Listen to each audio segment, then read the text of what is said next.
Ahoy, and welcome to the Jolly Reader. I'm your host, Captain Book. Okay, today we are covering part 2, The Cheerleaders by Kara Thomas,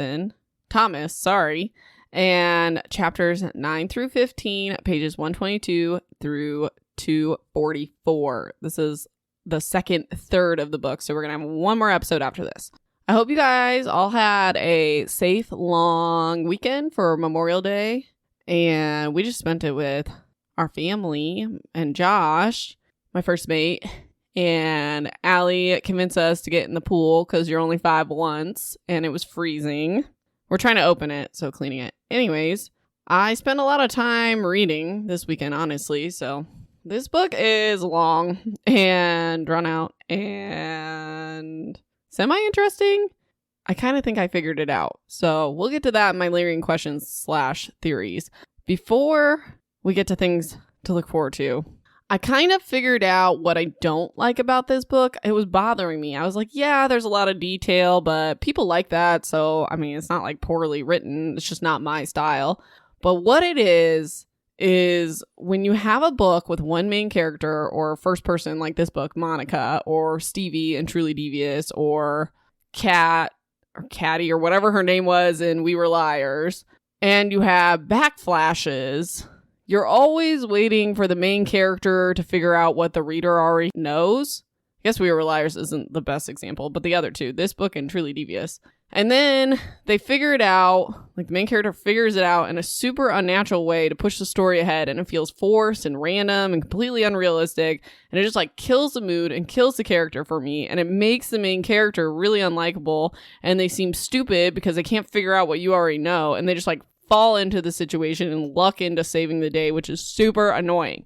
Welcome to my TED Talk. Shall we go forward? I'm just kidding. It's just like, I don't know, just something food for thought, I guess. Ahoy, crew. Here's the tea. No, really, I'm talking about tea right now. Plum Deluxe tea.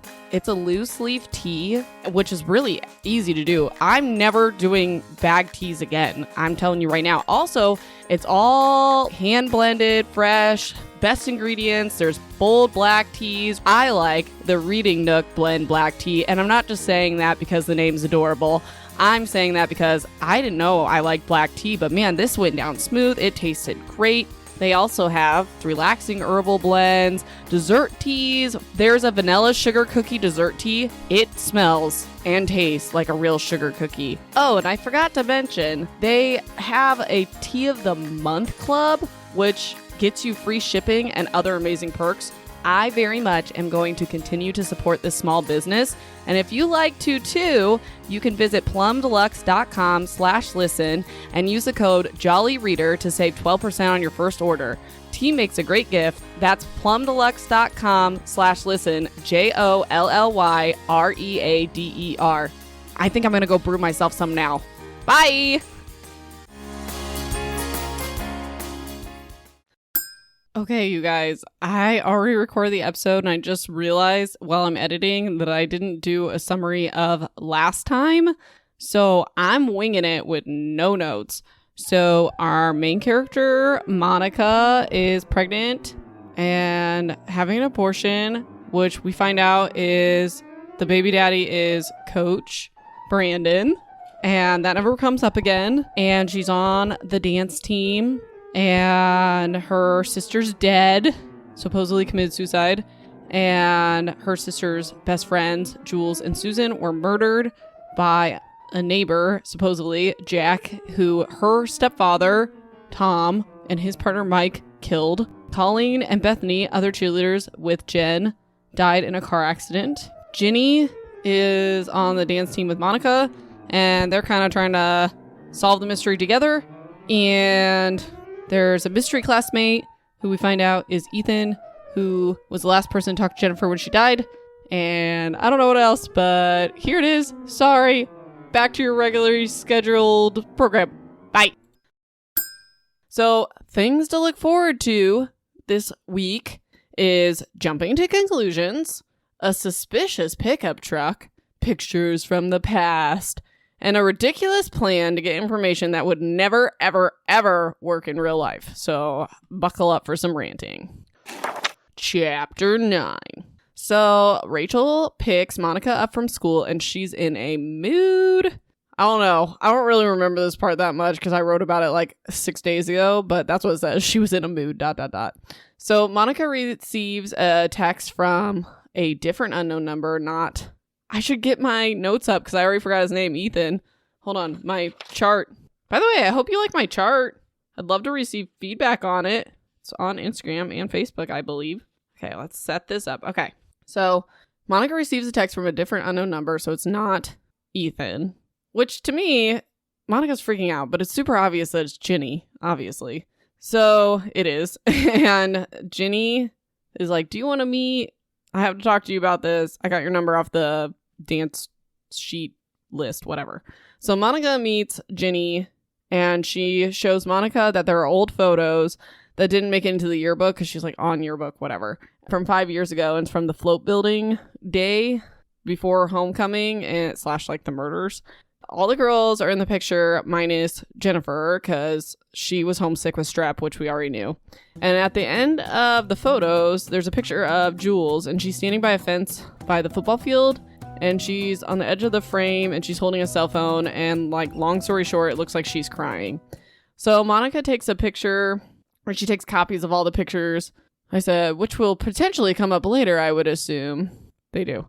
Kind of. Not really. Anyways, so Monica talks about how Jules and her mom, Tina, were super duper close. So maybe she told her mom like what she was upset about. So Monica can't find Jules' number in Jen's phone, blah, blah, blah. She looks through her mom's phone. Petey catches her snooping around. She pays him off. That happens a lot. Monica awkwardly calls Tina and she tells, I don't know if any of this is important, but I feel like it's my job to tell you what the story's telling me. So Tina had a baby. His name's Matthew. No idea if that's relevant, but that's also the name of Monica's ex. So anyways, Monica tells Tina, or asks her if Jules told her why she was upset that night, which I don't know if I would even remember that, but okay. So she didn't even know Jules was upset or crying. And Monica apologizes and is like, well, I was just wondering because it might have had something to do with Jen. Tina says that she hadn't seen Jen in over a week, which is unusual because Jen would like spend most weekends over there. They're BFFs, whatever. And Tina asked Jules why Jen wasn't there.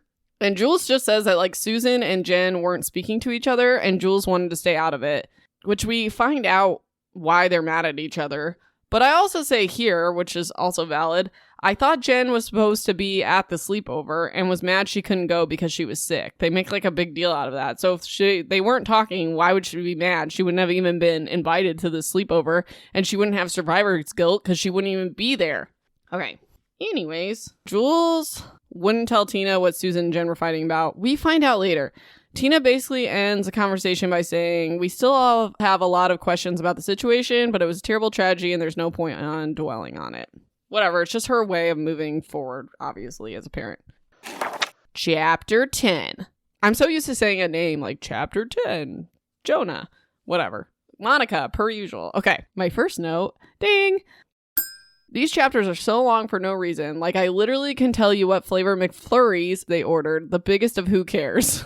Okay, so the long and short of it is that Monica is looking through the unused yearbook pictures Ginny gave her and sees a girl that we know is Carly the cokehead with Jules, but obviously Monica doesn't know who she is. So Monica calls Ginny because she wants to figure out who this girl is, and Ginny has access to the old yearbooks. So Ginny asks what the girl looks like, and Monica says she's tall and skinny and her hair is super platinum blonde like it's dyed. Okay, who does that describe? Like anybody. Anybody. This could be literally anybody at this school. It's supposed to be like this rich school that's like full of cheerleaders and whatever. And you're telling me like that's enough information. Side note, Carly has her lip pierced, but Monica does not mention this to Ginny, and Ginny still magically finds her in the yearbook and her Facebook. Like, what? How? Tall, skinny, blonde. Yeah, okay. So I digress. Monica messages Carly, and it goes unread. And she's like, you used to cheer with my sister. Can we talk? Blah, blah, blah. The next day, Ginny calls and says she's been watching Carly's Facebook page, creepy, And she checked in, like, where are you? I'm at the zoo or whatever. So Carly is at the library at the college she goes to, which I guess is like in town. And Monica is babysitting Petey, so she has to take him with them. But Petey and Ginny stay in the car. She pays him off, whatever. Also, this does not matter, but it would have been cool if this happened. I said, side note, Petey's using Monica's phone to play Clan Wars, so I'm guessing at some point someone like Ethan is going to text her while Petey has her phone. That never happens, but that'd be like a really, oh my god, he's got to keep this secret. Okay, so anyways, Monica finds Carly and they go outside to talk, and Carly basically said she wasn't really friends with the girls and that Ethan was a creep. She also says that a lot of the boys liked Jen, including Ethan, and that the feelings may have been mutual. And Carly tells Monica that Jen used to meet Ethan in the woods, etc., etc. Like, this is what we knew from the backflash of them, like, catching frogs and stuff. And this is news to Monica. So Carly tells Monica that Jen was the only cheerleader not on this, like, quote-unquote hit list that he made. And then Monica's like, what are you talking about? Jen wouldn't hang out with Ethan because he's a loser and she's not. And Carly's like, I have a reliable source on this. It's Susan Berry. So I'm assuming that, like, I don't know. This is weird too, because Jen says that she didn't tell her friends that she hung out with them. So, like, maybe Susan just saw them hanging out because the woods that they would go to is, like, behind her house or something. So anyways, the same day that she, being Susan, saw Ethan writing the hit list. I'm calling it a hit list because that's what they call it. It's not even a hit list. It's just a list of mean kids at the school. Anyways, the same day that she saw that, she saw Jen slip something into Ethan's locker, which we know is the do you want to talk note or whatever. Then Susan told some senior on the cheer squad, and they convinced her to tell the principal. So this explains why Jen and Susan aren't talking, and I think we get a backflash, but we hear more about this situation later. It takes Monica 10.5 years to figure out it wasn't the hit list that Jen slipped into the locker. It was the note, like, we want to talk, or whatever, about our feelings, whatever, you know what I'm talking about. So Ginny, Petey, and Monica go to McDonald's, and they get their McFlurries that I could tell you all about if you want to know. And Monica tells Ginny what happened, and Petey's like, supposedly not listening, I don't know, and I don't care. Next chapter. Jennifer, 5 years ago, October. So my notes literally say, recap of things we already know, eye roll. This is what it's talking about. We already figured this out. Okay, so Jen, Jules, and Susan are all dress shopping for, like, homecoming or whatever. And Jen can't stop thinking about Ethan because clearly she likes him, but she can't like him because he's a loser. Biggest of who cares. So Jules and Susan are, like, merciless about her leaving him a note in his locker. They're just, like, being really mean and, like, calling him names and stuff. I don't know. It's stupid. So, like, Jen makes up some story that she forgot a book in class and he returned it to her. So she's just, like, leaving a note thanking him. And I say that she's reasonably defensive and they're superficial. And Susan and Jules are just being, like, awful teenagers about it. Like who you like. If they're nice to you, who cares what your stupid friends like or think about it? Because they're not the person you have to deal with for the rest of your life. You end up staying with the person you like. So just, like, don't let other people judge you. Okay. I'm, like, already ranted out and it's been 10 minutes. So the next day, there's rumors going around the school. Someone's going to shoot up the school because it's about the hit list. And Jen gets called to the principal's office and the principal's like, did you know about the hit list? And she's like, no, because obviously she didn't even know about the list. And she doesn't understand. She later finds out, but, like, she doesn't understand why she was left off the list. Like, duh, Ethan likes you, and you weren't the one teasing him at lunch with the whole quarter thing. So anyways, they tell her that he was suspended, so she doesn't need to, like, worry about it. Which, still, super unreasonable. That would never happen. Like, you just find a list of names. I have a list right here in front of me of every character. Oh my gosh, it's a hit list. Anyways, Jen finds Ethan on Facebook. And they have this, like, stupid conversation confirming that he likes her. So I might have to have the derpy music while I read this. Page 159 and 160. I don't know why I don't mark these pages with post-it notes because I'm always, like, flipping through trying to find them. She's like, are you there? He's like, yeah. Why did you do it? I didn't mean it. So then why did you do it? I don't know. I was just mad about what happened in the cafeteria the other day. I would never hurt anyone. I really need you to believe me. Why do you care if I believe you? I thought you knew why. And then she didn't answer, so he was like, don't worry, I swore them all that you had nothing to do with it. Big who cares, she's an idiot. So Jen puts it together that Susan is the one that told the principal, I have in all caps, all things we already know, ! Obviously. Fast forward, it's the night of Spirit Night or something. High school things, it's been like 12 years for me, sorry. So Jen's talking to Bethany, car accident girl, while they're manning the bake sale table, and ding! I just say, this is so cliche. Cheerleaders with eating disorders. Stupid, unnecessary stereotype. I hate it. This book is just like, really? It's not nice. It's not nice. Stereotypes are not nice. Anyways, Bethany is just horrible and mean, and she even says mean stuff about her bestie, Colleen. Whatever. We know that. She's a nightmare. So Bethany says that Jen's like, whatever, talking about the fight. And Bethany says that Susan's just jealous because Jen doesn't have to try to be pretty or popular and smart, and Susan does. Whatever. Just trying to point in a direction that is not necessary. It's, what's the word? Misdirection. So Jen sees Susan in the gym and has the urge to punch her in the face, but she doesn't, and is surprised that she's feeling that way. And I said, did Jen kill Susan and Jules? Because that would be wild. But like, obviously she had strep, so no way. So side note, Colleen's mom is super paranoid that Ethan's going to come to the Spirit Night and shoot everybody up. So the police are around, and they apparently don't notice this next part, though. Like, it talks specifically about how there's police at this event, and then it talks about drug deals in the parking lot. So Jen follows unseen. She follows Jules out to the parking lot, where she sees Jules and Carly talking. Conversation 167. If you couldn't tell, I didn't feel like typing all this out. Your mom won't notice some are missing? That's Jules. No, her doctor gave her like $60 a month, Carly. Should I mix this with alcohol? It's fine. I do it all the time, and that's like the weakest dose. And then there's like a pickup truck, a black pickup truck that pulls up, and a male voice is like, took you long enough. And they drive off, whatever. Jen's like, pills. I knew she was a druggie. So some unknown dude picks them up, and Jen just like stands there stunned, regretting not calling out for Jules. Chapter 11. This is really short. Oh my goodness. I have like 3 notes. Okay. Monica rides her bike to her old neighborhood. She talks to some random lady who tells her that Ethan used to live in like this specific house, and about how his mom died and no one really wanted to take care of him. So she doesn't know where he is now. And she also mentions that he used to walk the streets at night, like Tom said. And Monica walks to where his old house was and then walks into the woods, and she can see her backyard and Susan's where the sleepover was. So Monica's like thinking about this situation, and she thinks that Susan and Jules wouldn't have like willingly let Ethan or Jack into the house, so it had to be someone they knew. So this leaves like Jen, who was sick, Carly, this unknown dude from the truck, probably the unknown dude from the truck. So Monica gets home and she texts Ethan, page 176. Man, I must have been like really over it. Let's see. I know who you are, Ethan. What did you see that night from the woods? This is a conversation I'm only willing to have in person, he says. So, chapter 12. My first note is an asterisk.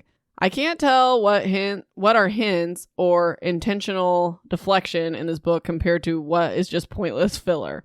Yeah, still feel that way. So, there's no school on Thursday and Friday because of convenient plot stuff that I'm not going to mention.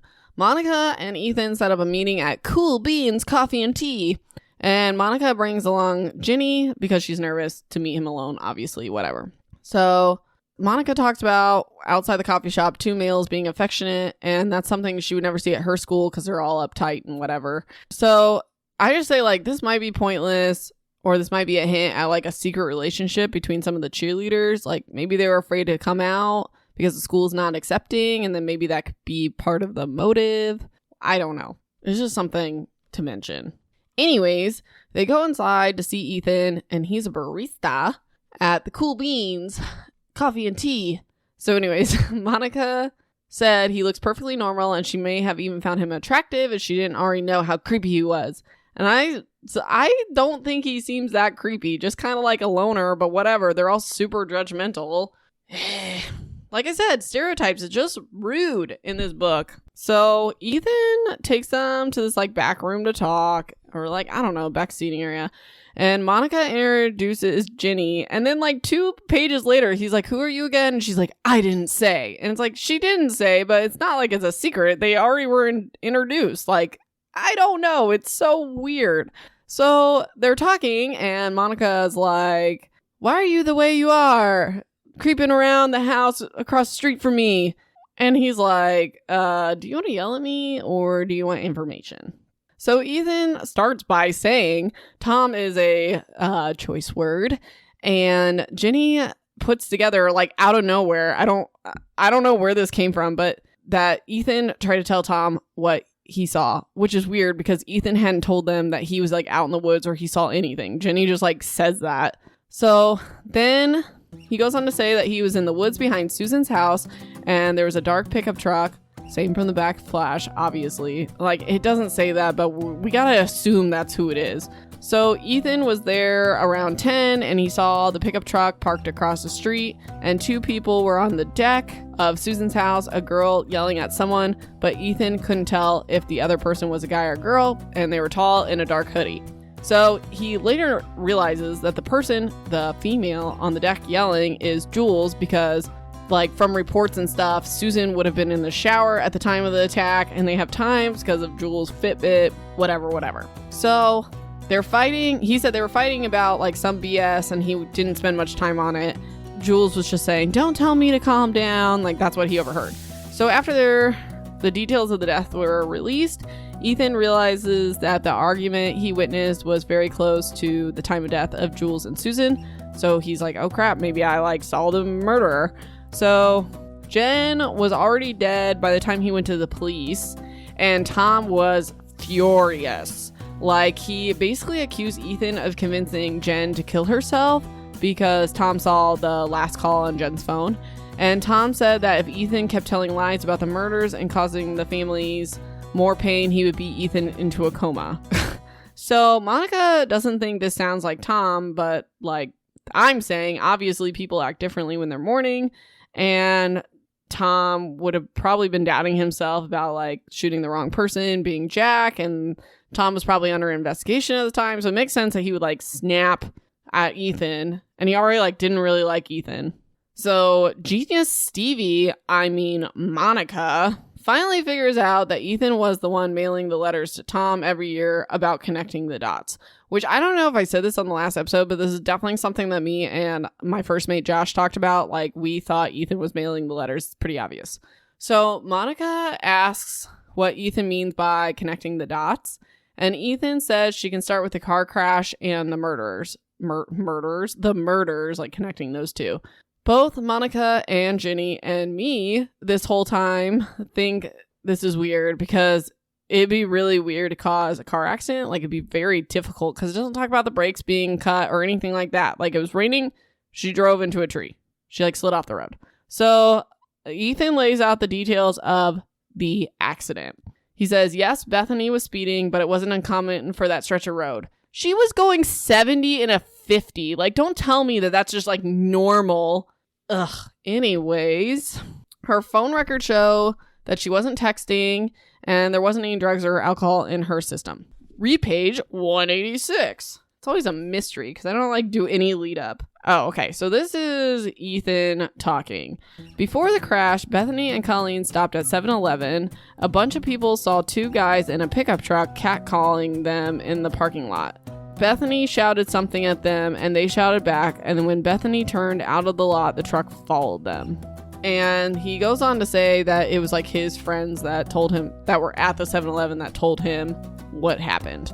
So Ethan thinks it may have been the same truck like that followed them out of the 7-Eleven that also was at Susan's house the night of the murders.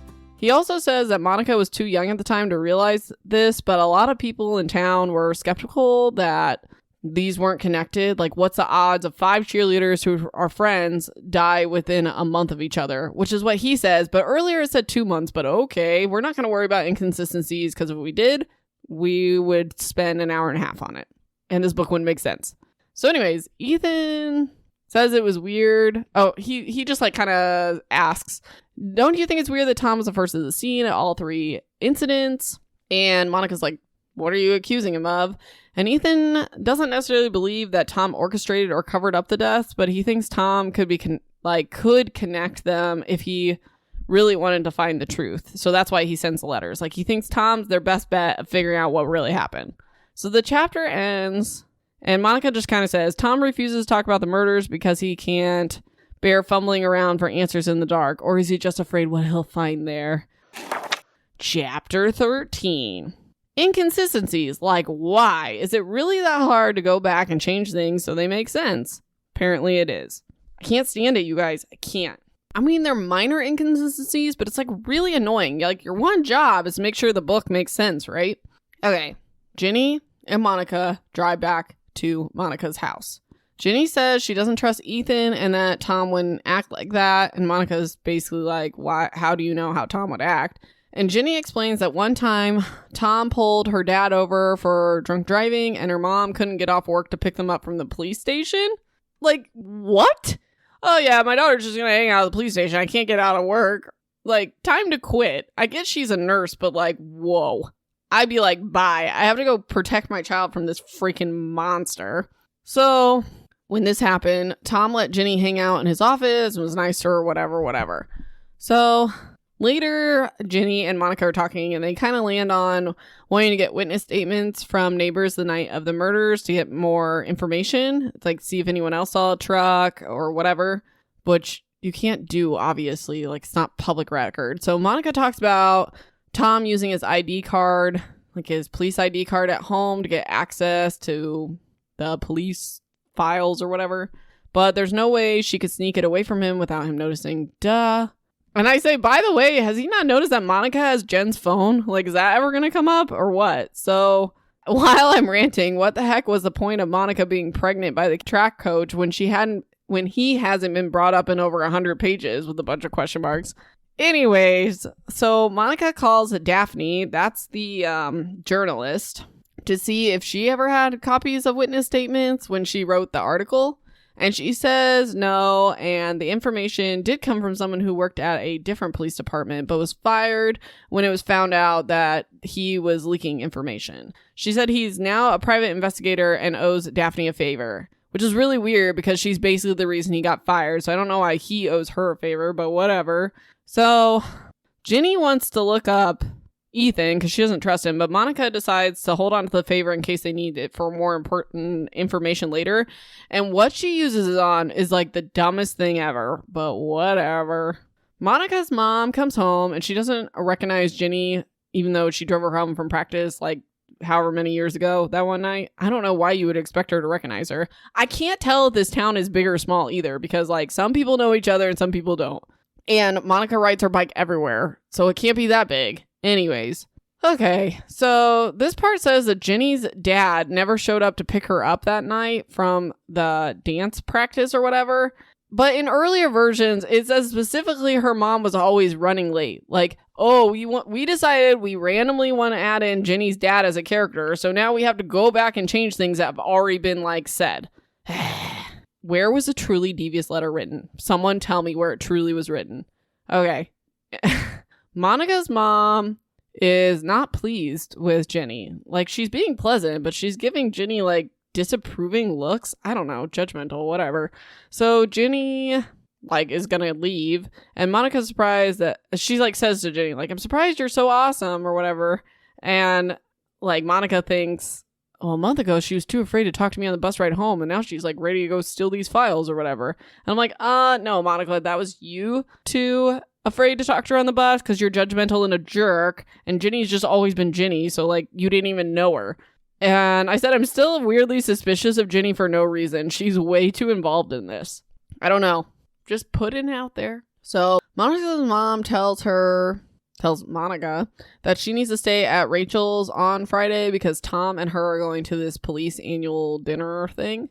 And they don't want Monica staying home alone because she recently told them that she wanted cameras in the house because she's nervous, whatever. So Monica says okay, and then she texts Ginny that they need to talk. But before they talk, I don't know, I just like choked on that.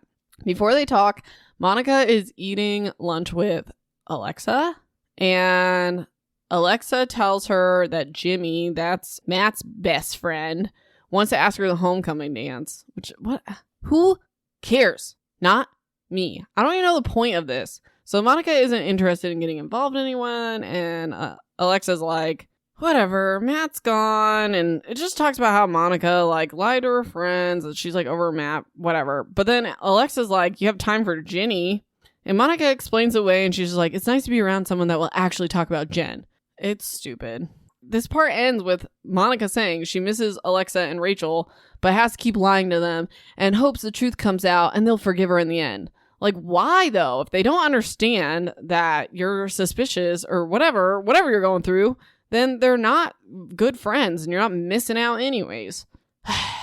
My throat's going to hurt after this, screaming. Okay, so there's a school assembly and Monica tells Ginny her master plan. So, this is dumb. So, the night of the police gala, Monica is going to make a reason go see Mike, who's Tom's partner, who's supposed to be on duty that night.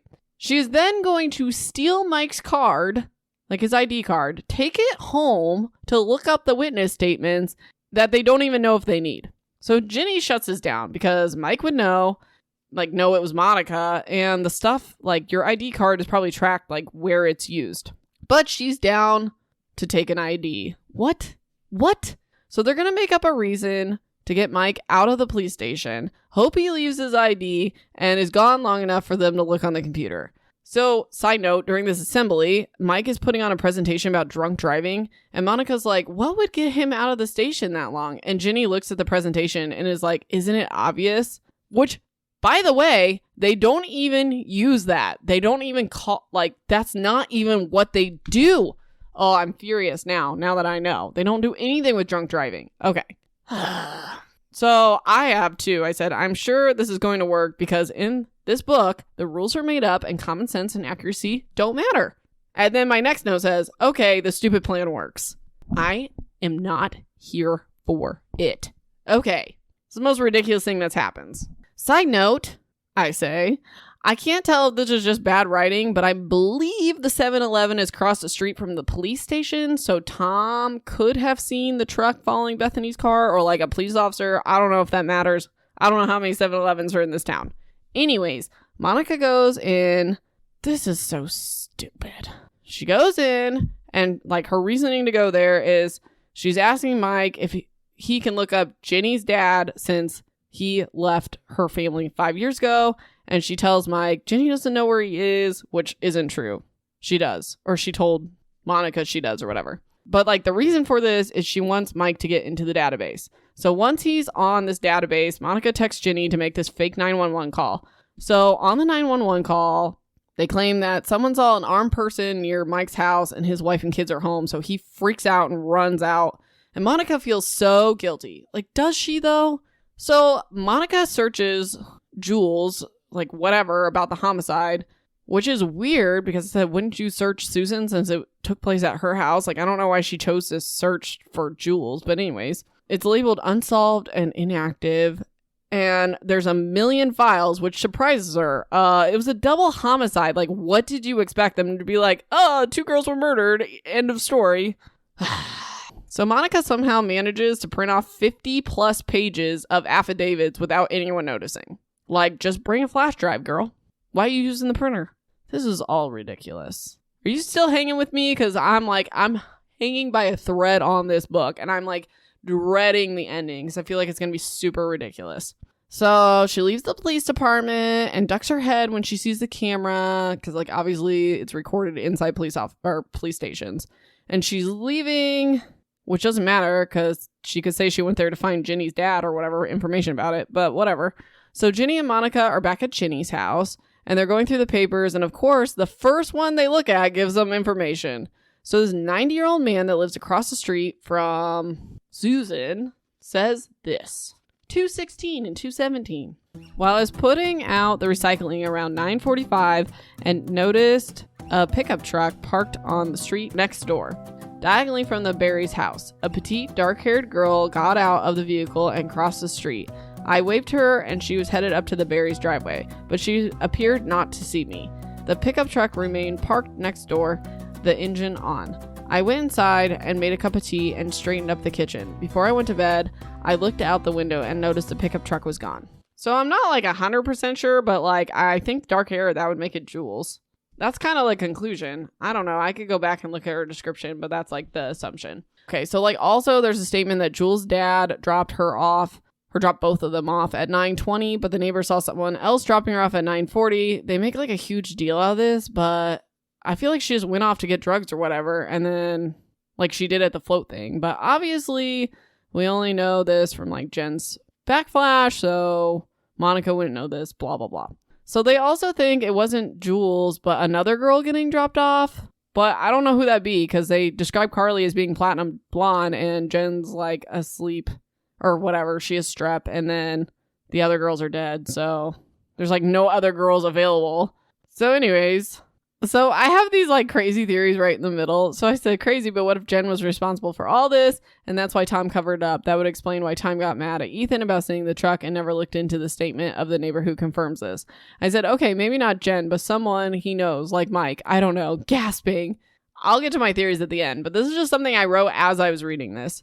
So anyways, they go to bed in Ginny's room and Monica gets up to get a water in the middle of the night and she sees Ginny looking out her downstairs window and it's supposed to mean something. I have no idea.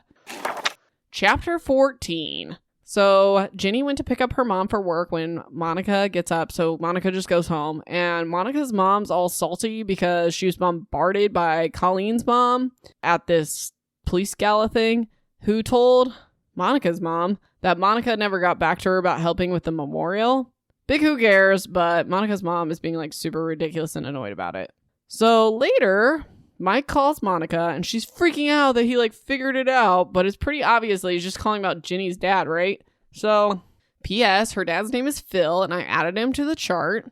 Okay, so Mike says that Phil was in trouble for some pretty heavy stuff other than the DUI, which whenever I was discussing this with Josh, I kept calling it a DIY, like a do-it-yourself. Anyways, okay, so he says that Phil's last address was in Sunnybrook 5 years ago, which obviously is where like Ginny and her mom lives, and he missed his court date and disappeared 3 days after Jules and Susan were murdered. So Phil drove a 2005 GMC Sierra pickup truck, gasp, and it was leased and the plates are expired. Dun dun dun. Whatever, I don't think it's him. Anyways, Mike basically tells Monica that he doesn't feel comfortable telling her all the details, but Phil probably would have gone to jail if he didn't skip his court date, and she should ask her friend about it because he doesn't want to just like release this information to her. So what does Monica do? Not that. She doesn't ask Ginny. She emails Daphne about the private investigator to look up Phil. Like, why? Why did she do that? Wasting a favor on nothing. She's literally the worst friend ever, and mainly because she jumps to conclusions. Always. So at the end of the chapter, Monica has decided that Ginny knows what her dad did, which she thinks is murdered the girls, and knows where he is and is covering for him. Okay, 1, there's still 150 pages left in this book, so no. 2, his charges could be for literally anything. I'm guessing domestic violence, Ginny's scar on her knuckle, etc., etc. 3, Monica literally said last chapter that tons of people in town drive pickup trucks. 4, Ginny might not even know where her dad is and just saying that because she didn't know what to say. Or she does know where her dad is but doesn't suspect him of murder. Like, what the heck? Chapter 15. Okay, it's a Saturday dance practice and Monica talks to Ginny and she tells Ginny that Mike called about Ginny's dad, Phil. And Monica basically insinuates that Ginny's lying. So Ginny's clearly upset and just like, cause what a mean thing. I don't know. Monica's stupid, whatever. So she ignores Monica the rest of practice. Later, Monica's looking through witness statements and a neighbor, Diane Cullen, 6 months before the murders, reported this. Page 233 and 234. On the evening of April 18th, I came home around 8:30 to find my back gate open. Several of my flowers had been trampled as if someone had climbed over the fence to enter the backyard. Nothing was stolen from my house, but I believe the intruder was Jack Canning, who lives at 61 Norwood Drive. Several others on my street have reported strange incidents, and we believe Mr. Canning to be behind them. In fact, his neighbors had to install a privacy fence due to Mr. Canning watching their daughter sunbathing by the pool, which I think was blown out of proportion. I think literally some random person sneaking around or whatever, and then like Jack saw it, and that's why he was spying. I said that last episode too. So anyways, so then Monica realizes that Ethan couldn't have seen anything from the woods because Susan's family built a privacy fence, which has since been torn down by the new owners. That's why when she was walking around the woods, she could see in.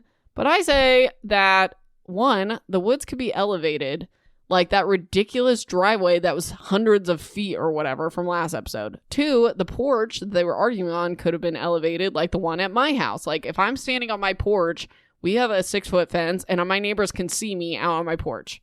Stupid. None of that happens. It gets explained later. So anyways, she convinces Ethan to meet her under the pretense that she found something weird in Jen's stuff. Rude. Like, you know, he likes her, and then, I don't know. I just thought that was not very nice. And I feel like if Monica would just be direct with people, she'll find the truth instead of just like assuming and attacking them. Basically, this book could be like a lot shorter and a lot easier and like really just get to the point. So Monica confronts Ethan, and he tells her the truth, that he wasn't in the woods. He was on Monica's roof. So he was spending time with Jen because she was sick and like keeping her company. And then he snuck out of her bedroom window and was on the roof of the garage, and he saw the argument at the Berries. So Monica asked details about Jen's room to like prove he was really in there. Like, what color were her walls? What color were her blankets or whatever? He confirms that he was actually in there. And then he notes that nothing happened between him and Jen, and there wasn't time before her death to find out if there was really anything between them. Sad. So this situation explains why he lied to police and said he was in the woods, because Tom would literally murder him if he knew that Ethan was sneaking into like Jen's room. And maybe that's why Tom didn't like him at all, because Ethan was maybe doing this multiple times, sneaking in, and Tom like suspected it when he was like, that would explain why he's wandering the streets and stuff. So anyways, this also explains why the police didn't investigate further the claim of the truck, because they knew like he wouldn't have been able to see from the woods because of the privacy fence. So Ethan also tells Monica that Jules was really close to some senior girl, and it's Carly, obviously. But Monica's confused because Carly said she barely knew them. What? People lie? I don't believe that. So before Monica leaves for school, Ethan says, when I called her, being Jen, I asked if she was okay. She said she was, and I believed her. So that's super sad. So Monica and Ethan kind of go back and forth about how it's hard to believe that Jen really did kill herself. And Monica says it'd be easier if Jen was murdered, but only if they knew who the killer was, which I'm assuming we'll figure out in the big reveal at the end. So at school, Monica sends Carly another Facebook message. Hey, ... I was wondering if we could talk again. I have some questions about what you told me. Like, you're basically accusing this person of like lying, and you expect them to message you back. Whatever. So in the meantime, Monica meets up with Ginny, who apologizes for acting weird about her dad. Which, girl, don't apologize. Monica was being ridiculous. So Ginny says that her dad left October 18th, the week before the murders, because her mom was finally going to press charges because he beat her up. Like, beat the mom up. Obviously. Called it domestic violence. So the only like issue with this is Mike says he ditched before his court date on the 13th, but Ginny's saying the 18th. We'll see what happens with that. But like, Monica believes Ginny. And I said, so does this make Mike suspicious, because he is the typical side character that would be guilty of all this?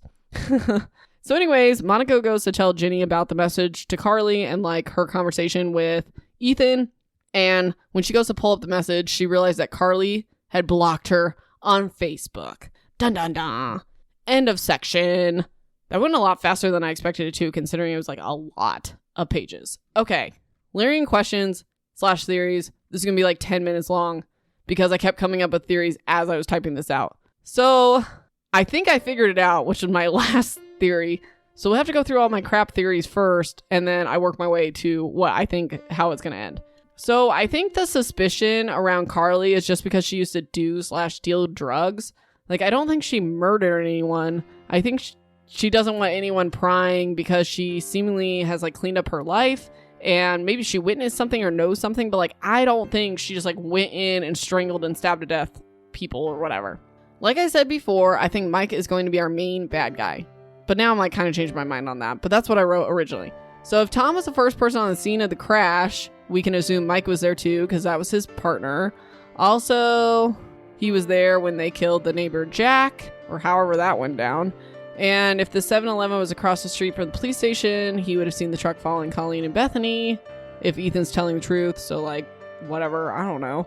So also, maybe Mike was like dealing drugs to Carly or something. And if Jen was murdered, like, okay, so they think Jen committed suicide. So obviously, like, there's no sign of struggle and no one breaking the house.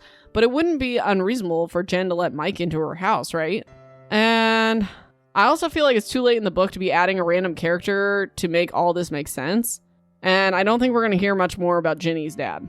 Then I say, my next question, what's the point of Monica being pregnant in the beginning of the book? The only thing I can think of was maybe Coach Brandon was involved, but like for similar reasons instead of Mike. So I said, my note literally says, this is just occurring to me as I type out these notes. Okay, so Coach Brandon would have been like 18 or 19 at the time of the death, because depending on how you do the math in the book, which apparently they can't do, he's 7 or 8 years older than 16-year-old Monica, making him like 23 or 24 now.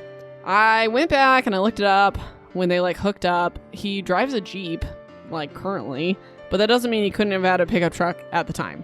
So I've been discussing this like extensively with my first mate Josh, and he's convinced that none of these are related, which I feel like makes the most sense, but the book is leaning towards they're all connected. So like maybe Ginny's dad or someone like drunkenly ran Colleen and Bethany off the road accidentally, and then a different person like dealing the drugs murdered Jules because she was going to rat them out, and Susan's just like a victim of circumstance, like being there.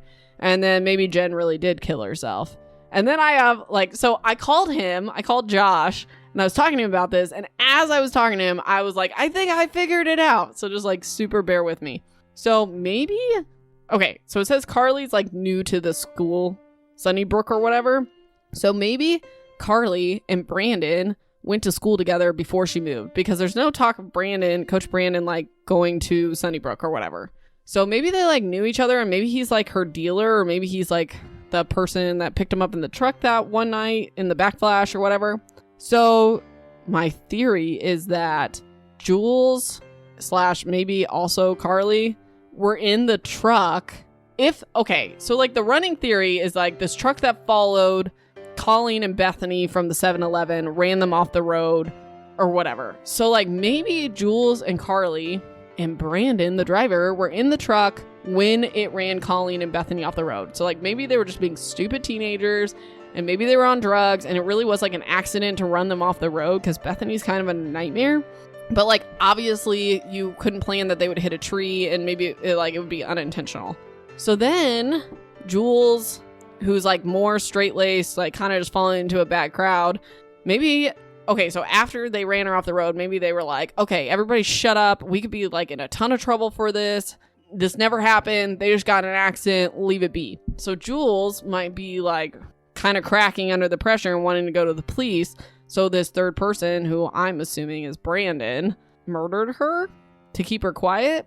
And then Susan was also murdered because obviously she was in the house. So she would have like known who killed Jules. So then I don't know how Jen like completely fits into this, but maybe the person assumed that Jules told Jen about the car accident, or somehow they knew that Jen knew. We don't even know if Jen knows, but this is all just like a raging theory. But then they killed Jen as like a loose end. So there it is. That's what I got. We'll find out next week. So thanks for listening. You can find me on Instagram and Facebook at the Jolly Reader Podcast. I made a really funny slideshow about how I'm Ethan and Jenny's love child. Subscribe so you can get notifications for the final episode of the Cheerleaders when that comes out next week. If you're on Apple Podcasts, please leave a review to help other crewmates find this podcast. Please share and discuss. Hit me up on social media. It also helps people find me, and I just kind of like to interact with my crew. And if you like secondhand embarrassment, stay tuned for the outtakes. I will talk to you next time for the third part of the Cheerleaders. Until we sail again, This has been the Jolly Reader. Bon voyage.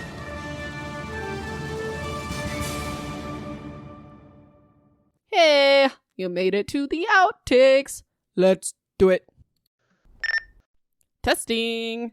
I always feel a ton of pressure to be funny during this part because I know it's going to go in outtakes and I have no idea what to say. I don't know. I don't know what to say. This book's ridiculous, basically. So I'm going to check this test. Sorry. I'll try harder next time. Super side note, I'm drinking coffee out of my Jolly Reader mug, which you sometimes can see me post on social media.